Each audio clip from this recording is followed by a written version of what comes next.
Can you hear me now? Can you hear me now? Yeah, we're live. We are live today.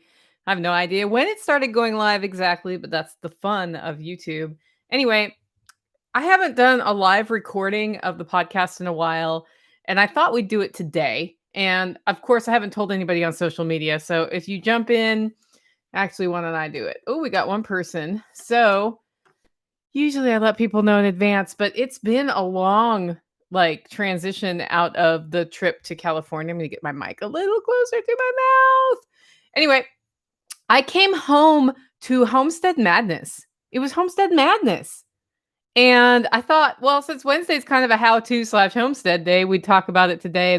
It's just like lessons we learned when we go out of town and you have a homestead or a farm. It's kind of crazy. It's my water today. Woo! So I'll be recording this live, and I never know what the link is to share it. So if you're watching this live and want to share it on MeWe and on Facebook, then people will know we're live. If not, it'll be a very closed group today because I haven't been live in a while, so y'all aren't even expecting me to do this. So I'm going to be recording live, and if you have comments or questions, I'll try to build them into the show from the YouTube channel. If somebody asks a doozy that I need to pause the recording on, I'll do that. And as usual, if I make a mistake, you can watch me live edit it because I don't like going back through my podcast and listening to the places to do the edits. It takes a really long time. If you do it as you go, it's just a lot more efficient. Okay, so with that, I am going to record. That didn't go well.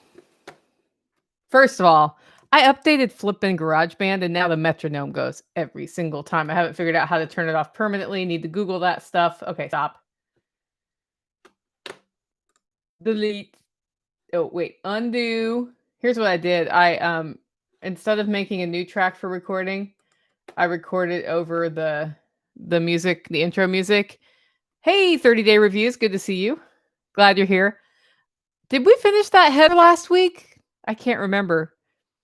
I don't know if anybody said approved or not approved or whatever. If not, then I'll look at it one last time for Tipios. I'm really good at Tipios. Dude, I just got a new car. Well, it's used, but it's a new car.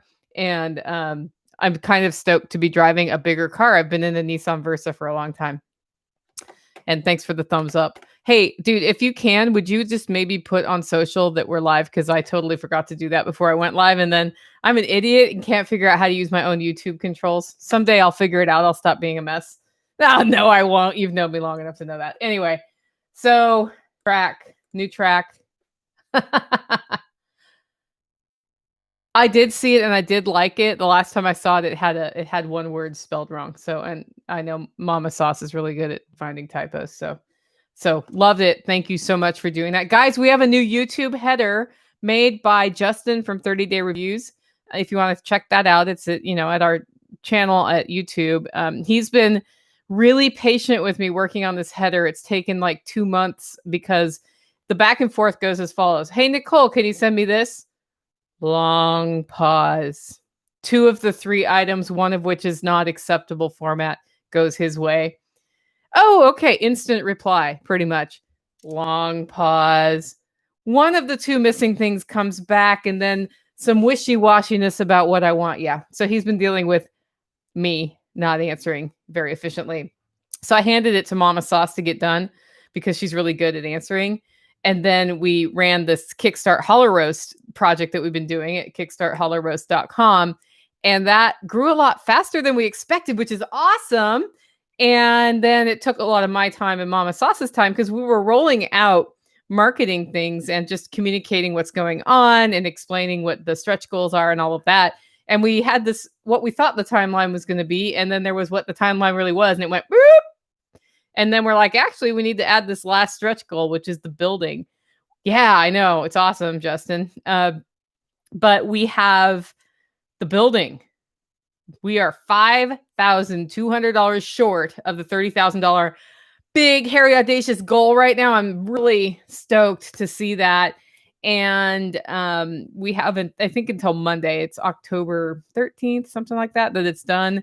And then we're done. So Homesteady, I don't know if you listen to Homesteady on YouTube. I'll throw a link in the notes of this video once it's a video. They did a live recording with me a couple weeks ago that they do for their members, and then they released it yesterday on YouTube. So we got some uptick from that. Super thankful about that, and had a great time talking to Austin over there just about homesteading stuff. I hope to grab him and get him on this podcast at least once. Yes, hit that like.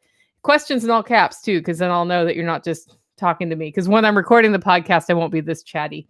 But he's releasing the podcast Friday. So the timing of that recording, which just happened to happen in the month where I just happened to be doing the Kickstart Hollow Rust project. It actually that was not a strategic move. That was like dumb luck, and I'm super stoked about it. Maybe he saw it and reached out to me. I don't know what, but that has definitely pushed us up a little bit. So thanks, Austin, for having me on and letting me talk about the Kickstarter this month. But anyway, I'm kind of stoked about that. But we have a podcast to record about Homestead Madness and what happens when you go out of town. So this time I'm really going to get it started, and we'll see how it goes. And I turned the metronome off because tick, tick, tick, tick is not what you want to hear the whole time you're recording. Well, welcome everyone to Living Free in Tennessee, where we talk about building the life you choose on your terms. Today is Wednesday, October 7th, 2020. This is episode 353 of Living Free in Tennessee. And last week, as you know, I was away. I was out of town. I was all the way across the country for 5 days in California. I had a very important family event. My niece turned 8, and she said, "Aunt Nicole, do you think you could come out and visit for my birthday?" And I had said yes, like several months ago, and booked the ticket. And then as things got closer with all of the random weird rioting going on, I've been a little on the fence about if I wanted to travel that far, right? Because you just don't know what's going to happen. And at the last minute, I decided I'm going to go. Like I had kind of decided not to go. I'm like, nope, I'm going to go. It's her 8th birthday. I think I'll be okay. And so I went. And next week, because I thought I was going to do it this week, but next week I'll be gone again in Kansas picking up the roaster. And so there have been other people handling the homestead. Well, you know what? There's always other people handling the homestead. There's a group of neighbors, and we kind of work together on things. So guess who was taking care of the homestead? That same group of neighbors. I didn't have anybody new in. I'll probably have somebody new in October for one day that we all want to be gone. So these are people well prepared to do everything here. And in fact, one of them in particular does a good set of the things here all the time. Yet no matter how well I prepare things before I go out of town, I always seem to return to this weird situations, homestead chaos and madness when I get back. So today I'm going to talk about what happened when I got home at 11:30 p.m. on Saturday night after flying all day from California, and just how we handled it. Also, it's Wednesday, so it's Holler Hat Wednesday. Where is she? And what's she looking at? That's just over on Instagram, at Nicole Sauce on Instagram. If you want to see the picture, I also have it on the Facebook channels as well. And then another announcement, the cybersecurity webinar with Andy Higginbotham is October 15th at 7 p.m. Central Time. That's next Thursday. Okay. Next Thursday, cybersecurity webinar. He's going to cover how to build best practices into your lives with passwords and two-party and authentication and stuff like that to help. It does not solve all your problems, but it reduces the chance of getting hacked, and it increases your privacy to get some of these best practices in place. So that's going to be our October LFTN webinar, which is free for premium members, unlimited. It's also free for members up to 3 webinars a year. And it's $50 if you just want to buy the webinar. My opinion is if you're going to buy one webinar, just become a member for $50 because you'll get the other couple of webinars. And we are like in the middle of deploying a much better video library for y'all, because I know right now when you log in, it's hard to find them and you have to email me and then I have to send you a link because it's hard to find them. So we are changing that at the moment. It's time for a Living Free in Tennessee video upgrade, which is a bigger problem than usually. It's been harder than I thought it would be, but that is what it is. Finally, I wanted to say shout out to Sue Zoldak. You know, Sue, the one who did those SEO webinars earlier this year. Yep, that's that Sue. Sue sent me as a surprise a Hollow Roast coffee sign in celebration of the Kickstart HollowRoast.com project being so successful. So thank you, Sue. I love it. I cannot wait to install it in the new building and do some live streaming of roasting with the sign in the background. It's like it's official. I'm a company now. I don't know. Anyway, thanks for that. It was really cool. We're doing really well on the Kickstart Hollow Roast project. We're about $5,200 away from our big, hairy, audacious goal of $30,000. And if y'all want to help, like just get the word out about it, because every $40 or $20 or $150 supporter really helps us. We have some extra perks for people at the $250 level and above. We were donated 5 boxes, survivalist boxes, which have, you know, a handbook and some fire starting material and stuff like that, like goodies in it. So the next 5 people who sign up at the 250 level will get one of those in addition to their perk. And it explains that on the website. And then $500 and $1,000 supporters, if we reach $30,000, get an insulated Hollow Roast mug with their name engraved on it. So it'll have our logo and your name. And they're, you know, the only way to get those, by the way, is at kickstarthollowroast.com. So help us get to $30,000. And I guess the last thing I should mention is $500 and $1,000 donors also get guaranteed first shot at Living Free in Tennessee spring workshop tickets, which are going to sell fast this year. It's like really shaping up to sell out quickly. So that's the other perk that's rolling out, or that I rolled out yesterday. Anyway, finally, if you want to send me feedback or a Stump the Sauce question, and I think I'm on my last Stump the Sauce question, unless I missed one. Last time I said this, Dory like quickly emailed me something. I was like, oh yeah, that question.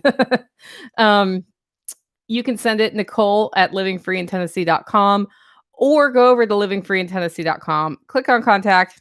That pretty much gives you a form to fill out and send it to me. With that, it's time for our first segment, Stump the Sauce. Speaking of Stump the Sauce, this comes from Lynn in New York. Hi, Lynn. Remember when you messaged me a Stump the Sauce on Facebook, like I don't even know how long ago, and I answered it really fast and said more on the show? I forgot to do the more on the show thing, so I'm doing it today. This is a few weeks late. Anyway, Lynn has a property she's interested in buying. She may have already bought it by now. And it's kind of closer into town. And she wanted to know how to change the code on chickens, because in this world we're in now, she feels it's really important to have some food stability, and meat food stability in particular, and eggs. And chickens are a great way to do that. But the town where she's moving to doesn't allow chickens. So she asked me what she can do to get that changed. And I have a lot of thoughts on this. The first thought I have is that changing codes is really flippin' hard. Okay. I know. So at Short Mountain Distillery, you could not make moonshine in Canning County where they are. And they had to change that law in their county. And they did. Oh, they did drives for signatures and had to get enough signatures to get a referendum. And then that had to be voted on by the locals. And then they had to convince the locals that it was good in an area full of teetotalers for religious reasons, right? So not super easy. You're probably facing something similar in your area. So I have 4 approaches to dealing with this situation. First, raise rabbits, quail, and other edible pets. Edible pets are great, right? Yes, they are. Edible pets aren't really pets, but they look like pets, and they tend not to be outlawed. So you can have a couple of rabbits in your backyard in cages and go out and pet their noses. And, you know, rabbits have babies. And I would say on processing day, figure out a way that it's not obvious you're processing the animals. Guys, you know what's happening right now? I'm going to have to pause the podcast. Dang it. So later tonight, we'll be recording Unloose the Goose at 7:30, and everybody's confused about the time. 8:30 Eastern. Okay. I'd like they were like, "Are we going on in 10 minutes?" I was better not because like, I don't know. We have one guy on Unloose the Goose who just doesn't do time well, and he's the one asking the question, and then I sent a meeting request at the wrong time. Okay, so what was I saying? Oh, so make it not obvious that you're processing. Okay, here we go. Back to the bunnies. Animals in your backyard because some people get real squeamish about that. So you don't want to be all like, hey, it's horror day. Although maybe this month you can because it's October. And quail, you can keep inside. They won't even know you have them. And then you just have bird cages with birds in them. So I think the first thing I would do if my primary objective is to produce meat food in my property is kind of fly under the radar that I'm doing it if it's not allowed to have the kind of meat food I want to have on my property, and then worry about if I'm ready to oversee a referendum to change the rules. Second is know thy neighbor. If you know your neighbor and you don't have roosters and nobody complains about chickens, you might be able to have chickens. I have a friend who does this. He has chickens. He keeps them very clean, has a very nice looking little coop and run area for them, does not keep roosters, so there's not crowing. And his neighbors can come over and take eggs from the chickens anytime they want. So, like, grandma, when the grandkids are visiting, can go over and get chickens from next door. And it's like this she thing they do. That means you're breaking the law, though, and could get cited or could have to get rid of the chicken. So, that's a risk assessment you need to do. It just depends where you are and how strict they are about it. I drive 5 miles per hour over the speed limit, and technically I could get a ticket for that, and I have never gotten it. Well, I did once in North Carolina, right? You can't really say you're not speeding at that point, but most of the time, if you're only going 5 miles over the speed limit, it's kind of that not worth it to the cop sort of thing, and if I'm in a construction zone, I do slow down on purpose all the way, but so that's the second thing you can do. And then third is launch launch an initiative to change the rule. And the first thing you got to do, find out what the rule is and who made it.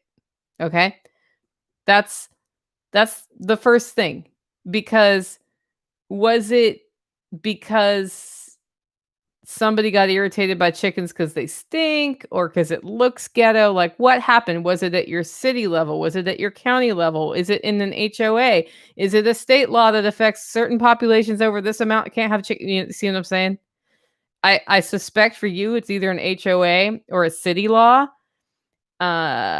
City law, HOA, city law, HOA. It's a crapshoot. So once you find out what it is, read what it takes. Go find out what it takes to change that. So in an HOA, there's a process for changing rules, and it usually requires board members to bring it before the board and to vote on it. And some HOAs, the board can make a change like that. Other HOAs need to have a vote of the membership. So then you have to go through that whole process. Find out what the process is. Once you know that, you can put your plan together to launch an initiative to change it. And that means you need to know the timeline of when things get filed by. Do you need to gather signatures to get a ballot initiative? Are you going on a ballot? Or can you do more of an administrative change through the city council or through your HOA board of directors? Is there going to be an open membership board? Is there going to be a countywide vote? Once you know that, you do it. You get the draft of the language change. So you're going to have to probably pay somebody to get that language, like a lawyer who does policy. You're going to have to get it before the leadership to get it going, or you're going to have to launch a signature gathering initiative. That means getting people to help you. So then you want to develop a support network of people who are like citizens for chickens in my town, right? And then, usually you do something smart like limit it to 2 and then kind of sneak 4 in on your property or whatever. Don't talk about that as part of the initiative, though. So you want to have stories about why this is imperative to the health of your community to allow people to have backyard chickens. And the term backyard chickens is a lot friendlier than, meat birds. Just talk about the eggs. That's all I'm saying. And then you got to get the marketing out, do your signature drive and support groups. Part of your assessment needs to be finding out who supports you in government leadership and who doesn't and why. Okay. So there's a lot of being friendly with people who are not pro your thing just to find out why they're against it, and then what pressure points might make them change their mind. Because sometimes many politicians will be against something like this simply because, well, their constituents don't support it, and all you need to do is get support from the constituents to shift the vote. Others may have a reason. Like, we've got a guy in the Tennessee legislature who is rabidly anti-raw milk, and he's a doctor. And it's because he's afraid people are going to get listeria and die. And so every year, he furthers this make raw milk completely illegal agenda. And he gets, I'm sure, money from big ag, big pro, pasteurization ag. And he tells all these stories of kids getting sick. Okay, you're doing the same thing with chickens. You got to tell all these stories about people who can't support themselves. And in a world where stores can be shut down, wouldn't it be great if you just had eggs in your, like all of that? It takes a lot. So that was a long explanation, Lynn. I hope that helps you. If you need to talk more about it, let me know. But first, I would just fly under the radar as best I can, because changing an HOA reg or changing a law is hard. The other thing is, flying under the radar in an HOA is harder than flying under the radar in a city or a county, right? Because in a city or county, if nobody says anything, nobody does it. In an HOA, it's more likely that some random busybody's driving around looking for chickens, and you don't want that. If they never see chickens, then maybe you don't get cited. Okay, with that, it's time for the main topic of today's show, Homestead Madness. Yes. So what happens when you leave town, or one of you leaves town? I hear all these stories. Like, the first time Nick Ferguson came to my place, he comes in and he ended up staying the night here in my guest cabin when I had a guest cabin available. And he, had been driving all day, needed to kind of be left alone. And he's on his phone and he's like, I'm going to kill that pig. I'm like, what? He's like, when I get home, I'm killing that pig. And I was like, why? He's like, well, for meat, I've been raising this pig, and every time I leave town, it gets out. And then his wife is talking to him about chasing the pig. And I kind of laughed it off. This is Nick Ferguson, the same guy who recommended I get goats, by the way. The goat that goes on my roof? That goat. And he also did give me a lot of advice about fencing that I might have finally gotten done. We'll see. So what happens when you leave town and you have a farm or a homestead and it has processes and animals that need to be cared for is you have somebody else doing it. And it's like your animals know. And weird things happen and you come home and stuff stacks up. So this weekend, after 12 hours of flying with a mask on, I came home to my homestead, not expecting this at all, right? Not expecting chaos. I came home to chaos. It was kind of funny. Like, I'll tell you this. So the flying experience with a mask is not the end of the world, right? 12 hours in the mask is really uncomfortable. And 12 hours in closed, confined spaces with a mask is really uncomfortable. So I was already like, rip this thing off my face, ready to get that thing off my face when I landed in Nashville. And then I was super tired because I did not sleep on the plane. I haven't been sleeping much anyway. But yeah, so I was already like, all I want is a bath and bed. And so, like, chatted with everybody to catch up on how things were on the homestead. And I got home and everything seemed pretty much fine. I heard there might be a duck with a foot problem. I was like, okay, we can deal with that in the morning. And everybody left, and I changed into my PJs and sat on the couch, kind of doing some things to get ready, like find the right book to read, all of that.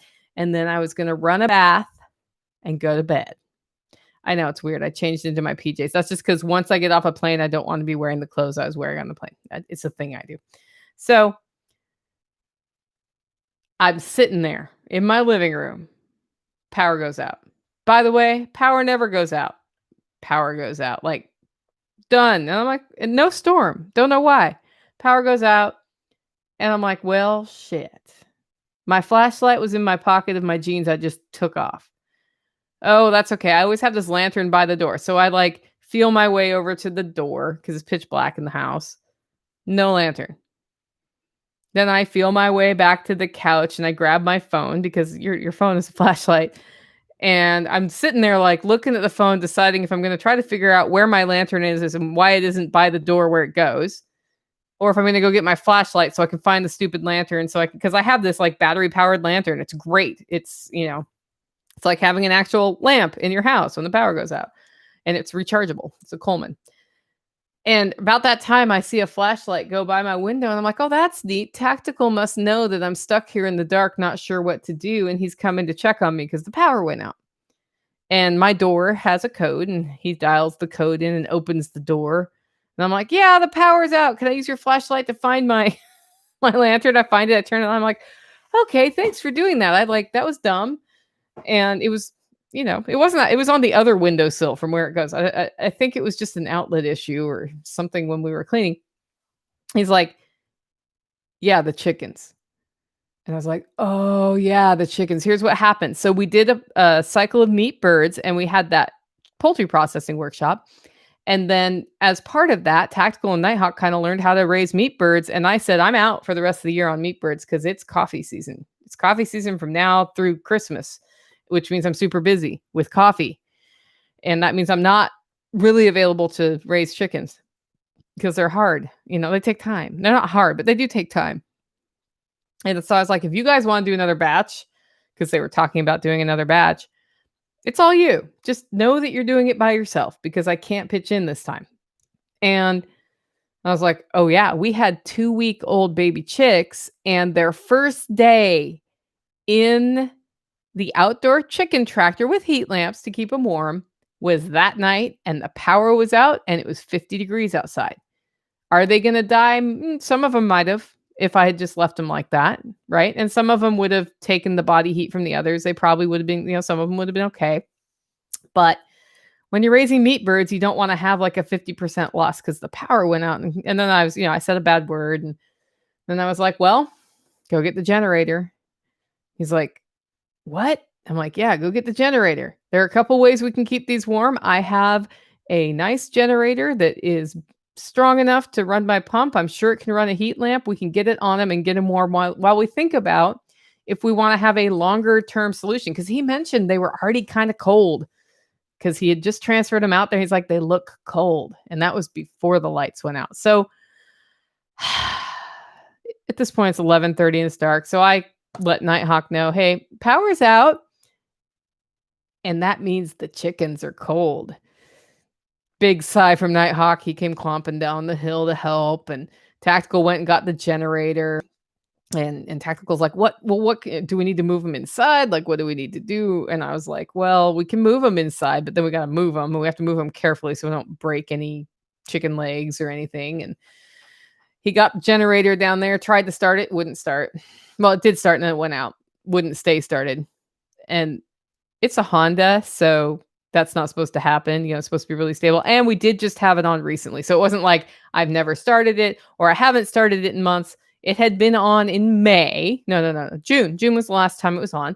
So, reasonable amount of time. I haven't been starting it once a month while I should, but quarterly is not bad, right? So it wouldn't start. And here's what had happened. There's a switch inside that turns the gas on or off to get to the motor. And he saw it, assumed it was off and had never been started before, turned it to on, except for he turned it from on to off. So we got that figured out, got the lamps going. I repositioned the lamps so that they were good for coverage for the birds. The chickens arranged themselves underneath that. And then we had to decide if we were going to do anything else. What we ultimately decided to do was just run the generator. This is the least efficient solution, by the way, if you have power out and there's chickens outside. But the problem was we didn't have anywhere really good to put them except for the bathtub, which would have been fine, but then you got chickens in your bathtub, right? And so we just thought, well, usually, so power outages in my area when we have them usually last 2 hours. This one lasted till 4:30 in the morning, which was a little bit unusual. And the generator did fine, but I think I spent a little bit more money on gas than I really should have. But anyway, that's what we came back to, and it made me think. Few weeks ago or months ago, somebody had the same problem. They had chickens and their power went out and they're like, "Oh crap, what do I do?" And their power was going to be out for a while. They ended up losing a lot of their birds. And these are the ways I would keep chickens warm if I had to. One, 2-week-old chicks are supposed to be kept at 80 degrees, right? Right. Can they survive lower than that? Yes. When you see them raised by their mama hen, they run around outside in the cold, and every so often they get under her to keep warm. So it's not like if they ever drop below 80, they're gonna croak, but their body heat doesn't regulate right. So having a heat lamp in there means they can get closer or farther away as they like to regulate themselves. So first of all, how warm do they really need to be? If you have them at 70, they're gonna be fine. They're gonna be fine, right? And the easiest source of heat is body heat. So you could go set your chickens. Yeah, nobody wants to do that. But like in a pinch, if they're cold, just snuggle with the chickens while somebody else helps you figure out what you're going to do because that will get them warmed up. And that's what you do if you find them cold and don't have a way to quickly get them under a heat lamp. To move them inside. Inside is warmer than outside. If you're raising your chickens in a barn or a shed and power goes out and you're like, "Oh no, I know it's not fun," but literally your bathtub in your bathroom is probably warmer than the barn in which they're being raised. It's very rare that that's not. And then if you add hot water bottles, so you boil water, put it in bottles, put it in there, they'll snuggle up to those and be fine. In fact, one time I was raising my birds in a utility closet where the hot water heater was, and their brooder lamp went out, and it was 31 degrees outside. They were about 2 weeks old. They were able to jump, and I don't know how they knew how to do this, but, like, these little birds actually do figure things out. They were able to jump over the edge, which they'd never done before, but they did that time, and I came in, and there was, like, a circle of little birds all around the base of the hot water heater. Cozy, alive, just fine. Nobody left behind. Once one figured it out, they all figured it out. So your water heater is a giant heat battery if it's the tank kind, right? And you can always set up a system where you get them close to that. It's already boiled, or you boil water, put it in bottles, right? Really, any heater is all you need. If you have a kerosene heater or a propane heater, some sort of heater that you can set up without catching them on fire or burning them to at least get it up to 70 degrees, which is another argument for the bathroom because you can get the bathroom up to 70 degrees and close the door and just check on it from time to time. Those are all ways that you can get your chickens warm in a power down situation if you're dependent on power for heating your birds. And then if you know it's going to be a long time, call a friend and move them to a friend's house, right? Generators and lights is not the best solution. That was a temporary solution. If I had known it was going to go on for 4 or 5 days, I would have called a friend and said, "Hey, can I move a brooder over to your house for until the power comes back on?" And they would have said yes. Most people have a friend somewhere that can do that. You just need to plug in, right? Here's $20 for power, like you're done. So those are my ideas of ways to keep baby chicks warm. And that was my first night back. I didn't sleep all night because I kept like waking up and listening for the generator. Yep, it's still going. And then at some point in the middle of the night, 4:30 in the morning, power came back on, generator is still going, and I did the following lazy thing. I was like, it'll be all right till 6:30 when I get up. I'm just gonna let her go. I went back to sleep. I was like, yep, that a half gallon of gas, totally worth it for not having to get out of bed right now. And about 6:30 in the morning, generator went off. I woke up because the generator went off. Went out, plugged them in, everybody was fine. So that was Sunday morning. And then I found out that Limpy Duck, who was at the poultry processing workshop in Green Chili weekend, there was a duck that was limping a lot. And I had a duck die. And I figured it was because I didn't do surgery the moment we noticed it on her foot. and we found the dead duck, and I assumed it was the limpy duck. It was not the limpy duck. A weasel got that other duck in the pond, apparently, or a raccoon. I'm not sure which, but I didn't talk to Tactical about the autopsy report when he got the body out of the pond. So limpy duck was a thing of the past for me, and I was like, dang it, I should know when I have events and something like that happens. I need to be more on it about getting it done. So then limpy duck, Tactical's like, that one limping duck is really limping. I'm like, really? Oh, I could have done surgery before I went to California. Now it's going to be a bummer. So here's what happens.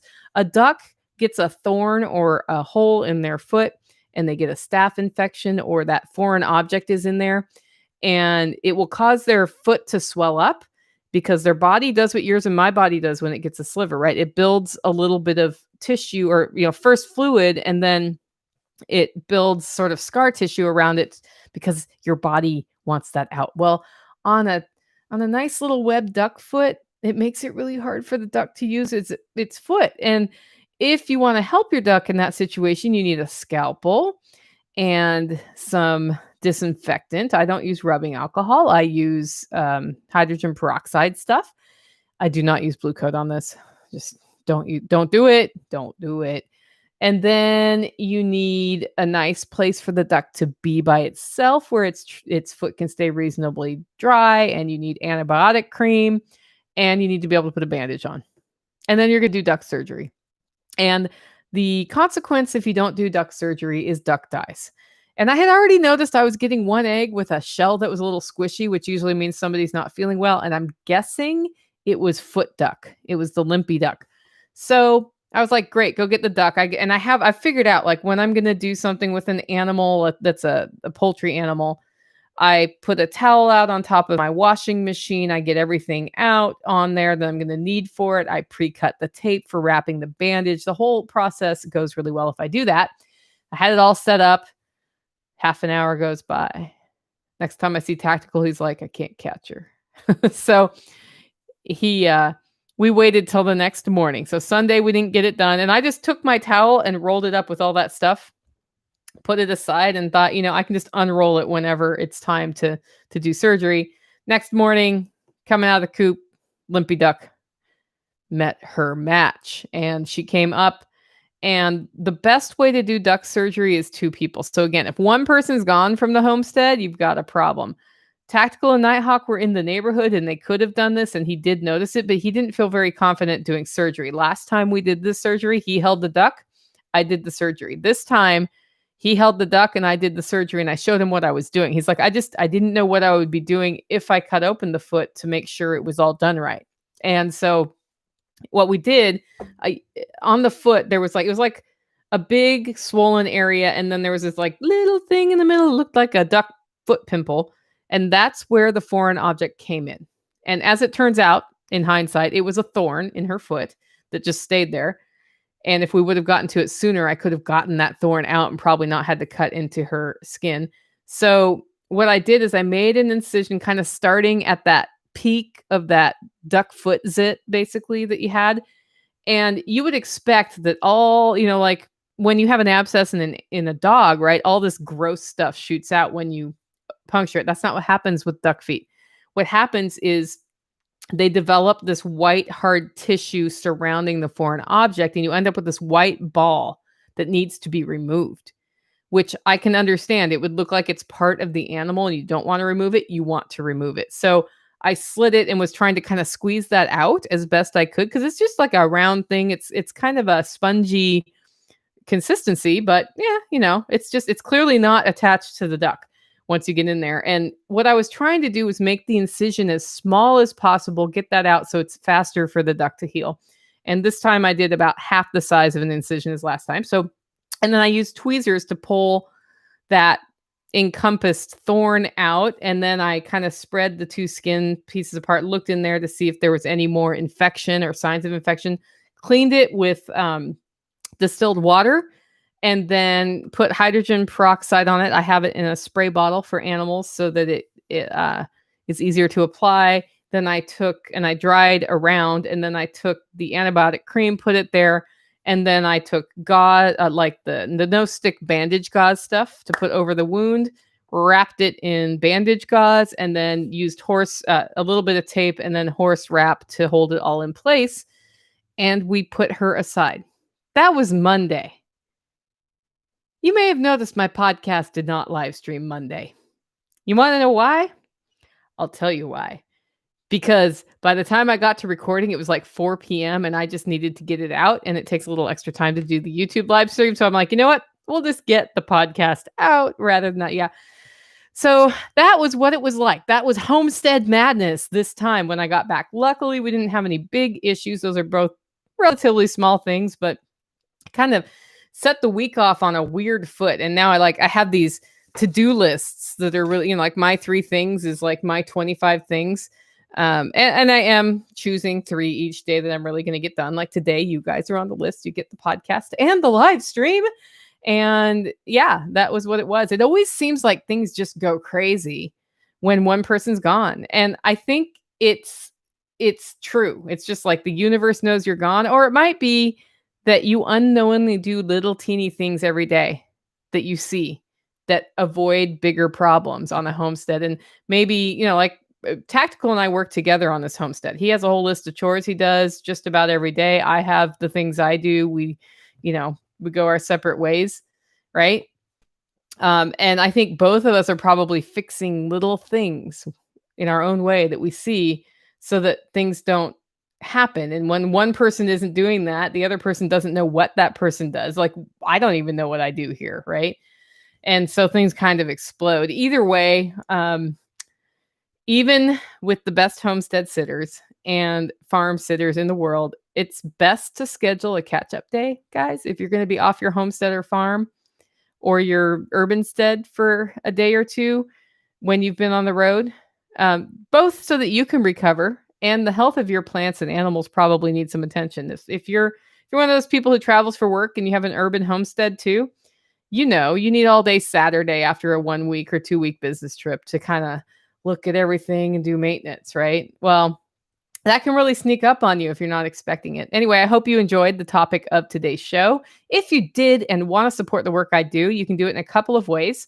One, get your coffee at hollowroast.com and or support kickstarthollowroast.com. The other way is to become a member over at livingfreeintennessee.com. That gets you access to really cool webinars like the cybersecurity webinar that's happening on October 15th with Andy and Higginbotham. It's like he has a multi-syllabic last name. So sometimes I don't just pop that off the top of my tongue. Anyway, he's going to show us how to manage passwords with a password manager, do 2-part authentication and some other stuff to help preserve your privacy and increase your security best practices, which I think is a really good idea, especially right now. Those are over at livingfreeintennessee.com. If you want to sign up for that webinar, by the way, it's on the right side of the homepage, big red button. Can't miss it. And if you're a member, it's free. If you're not a member, it's $50. With that, guys, go out, make it a great week. And the recording stops. And YouTube was really quiet today, except for Justin. Thanks, Justin. Guys, I hope you enjoyed watching me live record my show. Here's the first thing I do when I'm done. Save. It was really eye-opening being on the Homesteady podcast or YouTube thing. I don't know what they call themselves. Podcast, YouTube. He does YouTube stuff. Because he has like his kids doing the production while he records. I'm like, that is badass. I wish I had somebody doing that because I'm always like, here's my screen up here and here's you guys on the camera and here's my screen up here and here's you guys on the camera. Anyway, thanks for joining in. If you haven't already subscribed to the channel, give us a subscribe. Once we get to 1,000 followers, I'm finally going to be free of this room. Of this computer on Holler Neighbor live stream night. I really wish I had a phone, or I wish I could take you around the property. We have a mesh network that's being set up here, so we have outside Wi-Fi that's pretty well covered out there. And I wish I could show you more stuff, but I have to drag my laptop around, and I'm afraid I'm going to drop it. I mean, those of you who've been here a while already watched me pour egg white on it, so we don't want to do that again. Anyway, thanks for joining in. Have a great day.